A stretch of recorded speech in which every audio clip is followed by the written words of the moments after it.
তো বন্ধুরা কপি কাটতে চলে এসেছি। কপি কাটা প্রায় শেষের পথে, আমার আসতে কিন্তু দেরি হয়ে গেছে। আর আমি কিন্তু এখন বাজারে নিয়ে যাচ্ছি ক্ষেতের দিকে। এই দেখো কপি কাটা সব প্রায় শেষ। আর ওখানে কিন্তু একটা বস্তাতে কপি কাটা হয়ে গেছে প্রায় 50-60টার ওপরে। আর এখানে কিন্তু ফের আবার কাটছে, আমি বাজারে নিয়ে এসেছি। আর চলো এখান থেকে কপিগুলো আগে কেটে গুছিয়ে নিই, তারপর তোমাদের সাথে কথা হবে। আর এমনিতে দেরি হয়ে গেছে অনেকটা। আর ক্ষেত দেখো পুরো ফাঁকা হয়ে গেছে। তো চলো ঝপঝপ আগে কপিগুলো গুছিয়ে নিই, তারপরে কথা হবে।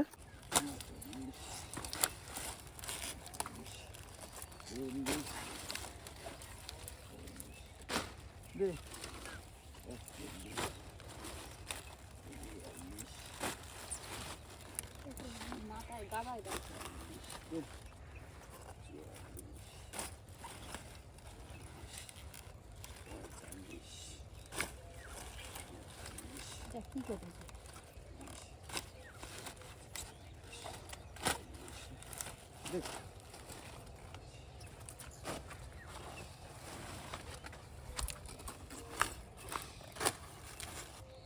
চল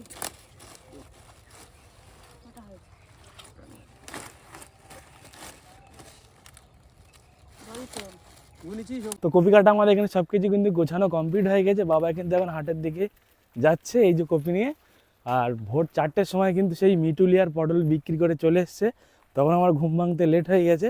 তো এগুলো কিন্তু তখন যে মিটুলিয়ার পটল বিক্রি করেছিল ওগুলো 50 টাকা করেই সব দিয়েছিল কিলো।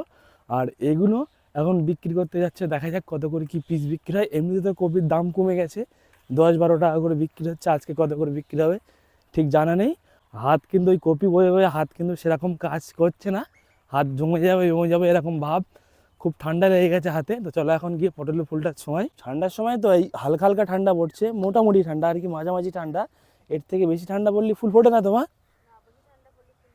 সব থেকে বেশি ঠান্ডা পড়লে আর কি ফুল তখন কমে যায়। আর গাছে নতুন করে পিলি দেওয়া হয়েছে, সার দিয়ে পিলি দেওয়া হয়েছে, ওই জন্য ফুলটা একটু বেশি হচ্ছে। আর ফুলটা দেখো শুধু কতটা করে ফুল ফুটছে, প্রায় 1,500-2,000 করে ফুল ফুটছে।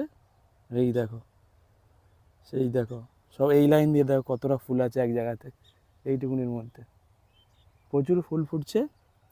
তো এখান থেকে মদ্দা ফুল তো কম পড়ছে, সেই জন্য আমরা আলাদা করে প্রোডাক্ট কিনে এনে আর এই মদ্দা ফুলের সাথে পাইল করে জল গুলতে হচ্ছে।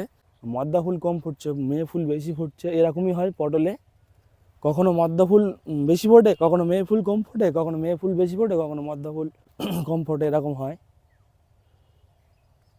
তো চলো আমরা পটলের ফুলটা ছুঁয়ে নিই। আর আজকে ব্লগটা এই পর্যন্ত, দেখা হবে অন্য কোনো নেক্সট ব্লগে। চলো বাই।